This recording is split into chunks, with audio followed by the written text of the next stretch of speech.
예스 탑. 예스 탑. 최영대 뉴스 정면 승부. 네, 이 폭염을 식혀줄 시원한 꿀잔치로 시작한 하루였는데요. 더위를 잘 이겨내고 계십니까? YTN 뉴스 FM 뉴스 정면 승부 최영일입니다. 조금 전 결과가 나온 더불어민주당의 당대표 선출을 위한 예비 경선에서는 시작부터 이변이 연출됐습니다.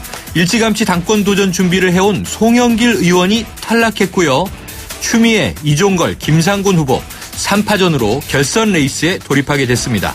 송영길 의원, 당초 추미애 후보와 함께 2강으로 분류됐는데 이 예상치 못한 결과에 송 의원 본인도 당황하는 기색을 숨기지 않았죠. 자, 한편 더불어민주당 초선 의원들 다음 주 중국을 방문해서 사드 배치 문제를 논의할 것으로 알려지면서 정치권에서 논란이 확산되고 있습니다.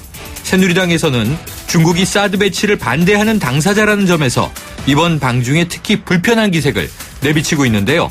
오늘 2부에서 이번 방중을 준비 중인 더불어민주당 김영호 의원 연결해서 자세한 이야기 나눠봅니다. 뉴스 정면 승부 지금 시작합니다.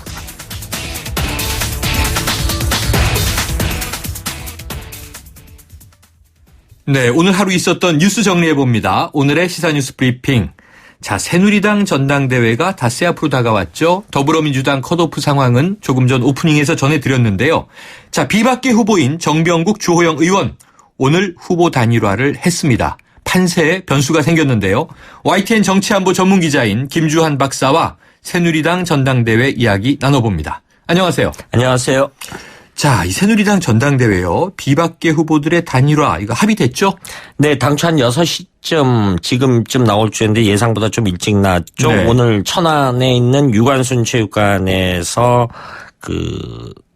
정견 발표가 있었습니다. 그런데 지금 말씀하신 것처럼 주호영 후보로 네. 비박계가 단일화가 됐죠. 이것이 네. 함의하는 바는 굉장히 여러 가지가 있다라고 봐요. 사실은 이제 일각에서는 정병국 후보가 좀 유리하지 네. 않겠냐. 그 이유 중에 하나는 지난달 29일에 김용태 의원하고 1차 단일화 후보를 한번 했죠. 맞습니다. 그리고 이번에 사전 투표가 7일부터 시작되는데 그 전에서 이게 어떤 시너지 효과를 가져오지 않겠느냐, 어떤 네.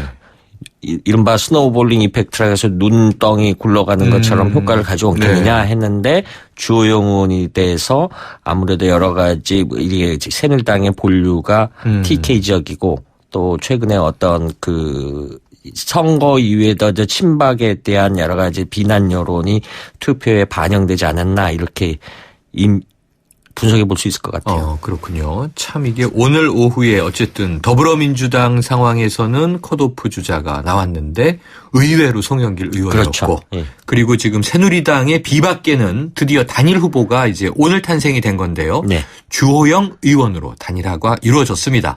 자, 말씀하신 대로 김용태 의원이 정병국 의원에게 어찌 보면 흡수가 됐고 정병국 의원을 이제 주호영 의원이 품어 안은 셈이 됐는데요. 자, 남은 관심이 하나 있죠. 비박계 단일 후보 결정이 이 막판 판세에 어느 정도 영향력을 미칠 것이냐 하는 건데 어떻게 전망하세요? 일단은 주호영 의원이 대구 수성을 재미난 게 지역구 내에 본인이 다녔던 고등학교가 있고 본인이 다녔던 대학이 있어요. 네. 그래서 그런 어떤 뿌리 깊은 기반인데 물론 그것이 당내 경선에 모든 것을 반영했다라고는 볼 수 없겠습니다만 네. 앞서 설명드렸듯이 친박에 대한 반발이 있을 것 같고요. 네. 그리고 대구 경북이 새누리당 본류. 그런데 이것이 이제 결국은 친박계 쪽에 범친박 쪽의 단일 후보로 이어질 수 있겠느냐라고 하는데 이주영 의원 같은 경우는 본인이 내가 개파 문제에 대해서 반대라고 했는데 앞장서 살 수 없겠느냐. 그래서 안 하겠다라고 계속 그동안 이야기를 했어요. 그런데 네. 사실은 그 속내를 보면은 그런 분위기가 있는 것 같아요. 지금 여론조사로만 보면은 호남 출신의 이정 의원이 앞서가고 있지 않습니까? 그러니까 네. 단일화 방식을 여론조사를 했을 때 뻔한 결과가 나오지 않겠느냐라는 이런 부분이 있고요. 그리고 이른바 한성교 후보 같은 경우는 한성교 의원 같은 경우는 본인이 계속 그동안의 강성 친박 때문에 박 대통령을 망쳤다. 오히려 해서 이런 비난이 있었는데 그래서 본인은 계속 완주하겠다. 이런 모양새였는데 아무래도 이주영 의원의 전제는 사실은 그 정병국 의원으로 되지 않을까라는 복심이 있었는데 지금 역설적으로 주호영 의원이 됐어요. 주호영 의원이 탈당까지 했다가 다시 복당을 하는 그런 전철을 공천을 못 받았으니까요. 그럼 받았지 않습니까? 그러니까 이런 부분에 있어서 기본적으로 TK 의원들끼리의 싸움이 될 것 같은데 물론 이정현 의원도 플러스 알파로 넣어서라고 했는데 이 부분이 어떤 대놓고는 하진 않겠지만은 보이지 않게 누구 이른바 오더 투표 특정인을 찍어라라는 이런 분위기로 당심이 흘러가지 않겠느냐 이렇게 추론해 볼 수가 있겠죠.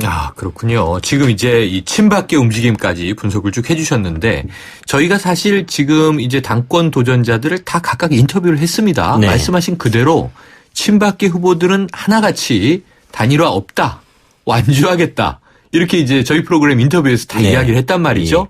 그런데 이제 이정현 의원 정도를 빼고는 이주영 의원은 이제 좀 멀박이다 뭐 이런 이야기도 있고요. 혹은 탈박했다 이런 얘기도 있어요. 그리고 또 이제 한성교 의원은 내가 원조 친박이기는 한데 이제는 이제 친박 대접 못 받는다. 비주류다. 또 이런 한탄도 했어요. 그런데 이렇게 좀 봐야 될 것 같아요. 그동안 저도 기자들이 정치부 기자들이 기사 쓸 때 사실은 그 당의 표면 지도부들을 움직이는 가지고 친박 비박 이렇게 구분하려는 경향이 굉장히 강했어요. 그럼 새누리당이나 지금 뭐 야당이나 당의 기본 하이어라키라든가 뿌리가 있습니다. 그런데 최근 들에 이런 현상이 좀 바뀌고 있죠. 대한민국 정치에서 무슨 얘기냐면은 80년대 대학을 다닌 사람들이 보수지만은 50대가 됐어요. 이 50대라는 사람들이 결국은 꽃중년입니다. 꽃중년이라는 건 뭐냐면은 우리는 무조건 보수하면은 국가 정부가 여권이 하는 거 북한을 반대하고 이런 현상으로 했는데 이중적인 현상이 나타난다는 거죠. 그게 뭐냐면은 80년 지금 50대 저를 포함해서 50대들은 80년대 권위주의에 대해서 저항을 했던 경험이 있어요. 그렇지만은 안보 문제에 대해서는 굉장히 보수적인 입장을 보입니다. 이런 거를 이제 선거학용으로 메르스 사태에 우리가 봤지만 격리 현상, 코호트 병동이라는 표현을 쓰는데 선거에서 코호트 현상이라고 부릅니다. 사실 일반인들은 잘 아직 안 알려 있는데 세대 특성이 나타나는 거군요. 그러니까 대구만 봐도요. 김부겸 의원이 이겼던 거는 수성갑의 인구분 포도를 보면은 78%가 4년제 대학을 나온 분더러 40대 50도가 주류입니다. 물론 새누리당이 전통적으로 했지만은 새누리당에 대한 그 전통적인 지지가 대구 경북에서는 낮아지는 현상을 나타나는 거거든요. 그런데 그걸 똑같은 이론 그 관점을 새누리당 내부에 당심을 하면 지금 한 선거인단이 한 34만여 명 정도 된다라고 하는데 일반 당원이나 대의원 투표 70% 여론조사 30% 한다라고 합니다. 그러면 이 대의원 구성의 연령 구성대를 좀 볼 필요가 있죠. 그럼 그런 현상들이 안 나타나리라는 보장이 없는 거죠. 다시 말하면은 이번에 주호영 의원으로 된 것도 역시 우리 본류는 TK지만은 무조건 어떤 그 친박에 대한 지지 일변도에 대한 저항이 있었던 것 같고요. 거슬러 올라가면 비박계로 분류하지만 정병국 의원 같은 경우는 이명박 정부 때 강요를 지냈던 분입니다. 장관 출신이죠. 이런 부분에 대한 약간의 거리감도 반영됐던 것 같고요. 물론 나중에 표심을 분석해 봐야 되겠습니다만 이런 현상이 전당대회 때도 안 나타나리라는 보장이 없죠. 그래서 결론적으로 말씀드리면은 이러한 부분들이 이 친박계의 단일 후보에도 큰 압박 요인으로 작용할 수 있다. 이렇게 예측할 수 있을 것 같습니다. 지금 진단과 분석을 들으니까요. 지난 총선 때 지금 여대 야로 우리가 격돌을 하니까 그렇지만 TK 지역의 정서가 비슷하게 나타났던 것 같아요. 친박 마케팅을 했지만 제대로 먹히지 않았고 비박계가 상당히 선전했고 뭐 친박도 일부가 당선이 됐죠. 지금 사실 TK 지역 말씀하셨으니까 TK 지역에 그 사는 뭐 지식인 그룹이라든가 지인들이 하고 오면은 대구 경북 문제에 대해서 이 문제를 일으키는 분들은 대부분 그 상층부 인사들이다. 그걸 마치 대구 경북의 모든 사람들이 어떤 일반 정서하고 반하게 움직이는 아니다라는 네, 거죠. 네. 그런데 그런 사람들이 그 영향력을 미칠 수 있는 거는 당내 경선이나 총선이나 대선이나 이럴 때 영향을 미친다는 거죠. 네. 자, 말씀하신 대로 앞으로 좀 지켜봐야겠습니다. 네. 이제 5일 앞으로 다가온 이 여당의 전당대회 그리고 8월 27일 다가오고 있는 더불어민주당의 전당대회에서 말씀하신 대로 기존의 여야 구도, 보수 진보 구도, 또 지역 정서 구도가 아닌 좀 합리적이고 새로운 이제 개혁적 성향들이 어떻게 드러나는지 지켜보면 이 총선 이번의 결과도요 거의 전문가들이 잘 맞추지 못했잖아요. 네. 김 박사님은 맞추셨죠? 예, 그럼 개인적 경험이 있는데, 그리고 네. 우리가 도식적으로 좀 특정 지역을 거론해서 죄송합니다만은 영호남 지역주의라고 하는데 사실은 선거에서 지금 영호남 지역주의는 거의 안 나타납니다. 안 나타나고 19대 총선 때부터 흐름이 항상 수도권 대 비수도권 구도로 나타납니다. 인구의 절반 이상이 수도권에 삽니다. 네. 예를 들면은 그 영호남에서 기성세대 중에 서울 와서 직장을 잡아서 자녀를 낳아서 자녀가 투표권을 가졌는데 그러면 아버지가 호남이라서 그 아이가 호남 투표 성향을 따르냐 아니거든요. 아버지가 영남이라서 영남 투표 성향 아니는데 전혀 반대 현상. 이거는 또 다른 형태의 코호티 현상입니다.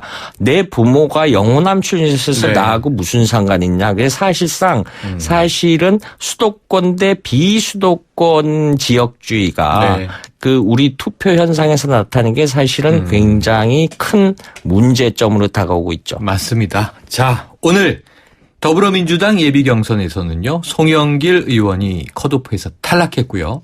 그리고 이제 새누리당 5일 앞으로 다가온 전당대회에 지금 비박계에는 주호영 의원으로 단일화됐다는 소식 전해드리고 분석해드렸습니다. 오늘 말씀 감사합니다. 감사합니다. 지금까지 YTN 정치안보 전문기자 김주환 박사였습니다. 크리네어 테크. 크리네어 테크 집중기. 주물 작업, 연마 작업, 페인트 작업. 분진가스 냄새 연기 작업장 분진. 이 세상에 못 없애는 분진이 어딨어. 크리네어 테크 집중기가 다 잡아줍니다. 예! 크리네어 테크. 크리네어 테크 집중기.